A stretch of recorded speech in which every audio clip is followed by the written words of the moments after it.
Access gives you a lot of flexibility when it comes to formatting a report. You can use any fonts and colors that you want, you can change the theme, and you can even add a header, footer, and company logo. In this example, I'd like to start out by changing the fonts, and I want to put the descriptions in italics and make the product names bold. To do this, we'll need to be in Layout View. First, select the column that you want to change. You can also hold down the Shift key if you want to select multiple columns. Then go to the Format tab and choose the font that you want. I'm going to pick Cambria. Now to make the descriptions italic, I'll select them and click the Italic command.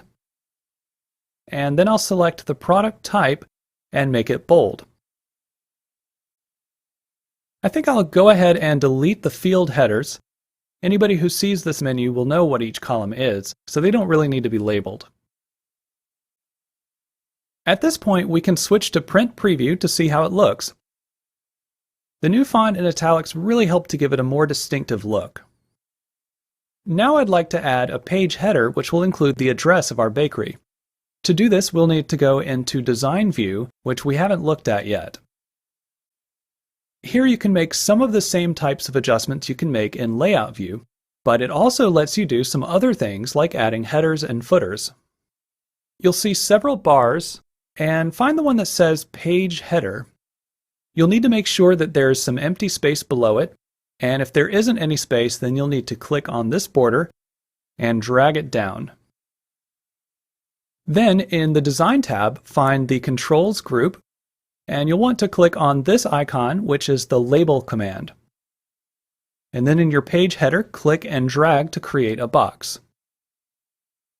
You can type whatever you want here, and I'm going to type our bakery's address, phone number, and email address. And if you want, you can also edit the report header, page footer, and report footer in the same way. Let's go back to Print Preview to see how our header looks. I think it looks good, so I'm not going to change anything. Now, if you scroll down, you can see that today's date and the page number are in the page footer. These were automatically added for us because we created this report with the Report Wizard. However, you can also add them manually by going to either Layout View or Design View, and then clicking Page Numbers or Date and Time on the Design tab.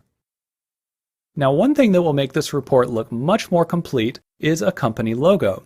So I'll click the Logo command, and then you can select the picture that you want, and then click OK.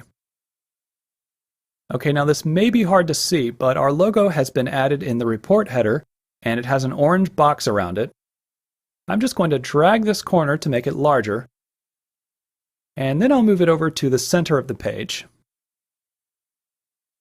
I'll also move the title to the center, and I think this title would look better if it just said Menu. And finally, you can change the overall look of your report by selecting a different theme. A theme is a set of colors and fonts that applies to your entire database, and that means it can affect your other objects as well. If you want, you can even mix and match colors and fonts from different themes. All of these little details that we've added to our report make a big difference, and now it actually looks like a real menu that we can print and give to our customers.